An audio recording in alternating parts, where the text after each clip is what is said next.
Israel ജീവിച്ചിരിക്കുന്നിടത്തോളം കാലം അല്ലെങ്കിൽ ഇസ്രായേലിൻ്റെ കൊക്കിന് ജീവനുള്ളിടത്തോളം കാലം ഹമാസിൻ്റെ ഒരു തലവനും ഭൂമിയിൽ വാഴില്ല എന്ന് അവർ പ്രതിജ്ഞ എടുത്തിരിക്കുകയാണ്.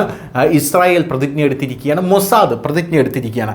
ഇപ്പോൾ വരുന്ന റിപ്പോർട്ട് അനുസരിച്ച് യഹ്യ സിൻവാർ, അതായത് നമുക്കറിയാം ഹമാസിൻ്റെ അവസാനത്തെ വേരായിരുന്നു യഹ്യ സിൻവാർ, അവസാനത്തെ പിൻഗാമിയായിരുന്നു യഹ്യ സിൻവാർ എന്ന് പറയുന്നത്. ആ യഹ്യ സിൻവാറിനെ ഇസ്രായേലിൻ്റെ സൈന്യം പ്യൂറിഫൈ ചെയ്തിരുന്നു. അതിനുശേഷം ആരായിരിക്കും വരാൻ പോകുന്നത് ഹമാസിൻ്റെ തലവനായിട്ടെന്നുള്ള ചോദ്യത്തിന് യഹ്യ സിൻവാറിൻ്റെ ഇളയ സഹോദരൻ്റെ പേരാണ് ഉയർന്നു കേട്ടത്. ഇളയ സഹോദരനായിട്ടുള്ള സിൻവാറിനെ, അതായത് മുഹമ്മദ് സിൻവാറിനെയാണ് ആ പേര് ഉയർന്നു കേട്ടത്.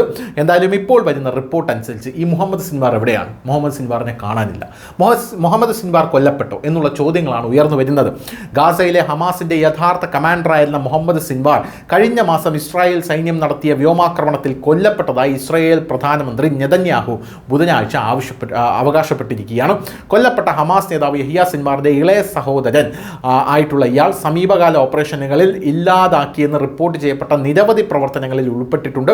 എന്നിരുന്നാലും ഹമാസ് ഇതുവരെ ഇയാളുടെ മരണം സ്ഥിരീകരിച്ചിട്ടില്ല എന്ന റിപ്പോർട്ടും പുറത്തു വരുന്നുണ്ട്. ഗാസയിൽ ഇസ്രായേൽ നടത്തുന്ന തുടർച്ചയായ ആക്രമണത്തിനെതിരെ വിമർശനങ്ങൾ വർദ്ധിച്ചു വരുന്ന സാഹചര്യത്തിൽ നടത്തിയ പത്രസമ്മേളനത്തിലാണ് നെതന്യാഹു ഇക്കാര്യം അറിയിച്ചിരിക്കുന്നത്.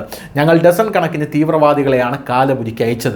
അദ്ദേഹം പറയുന്നു, മുഹമ്മദ് സിൻവാർ മരിച്ചവരിൽ ഉൾപ്പെട്ടിട്ടുണ്ടെന്ന് ഞങ്ങൾ വിശ്വസിക്കുന്നു എന്നാണ് ഇപ്പോൾ നെതന്യാഹുവിൻ്റെ വാക്കുകൾ പുറത്തു വരുന്നത്.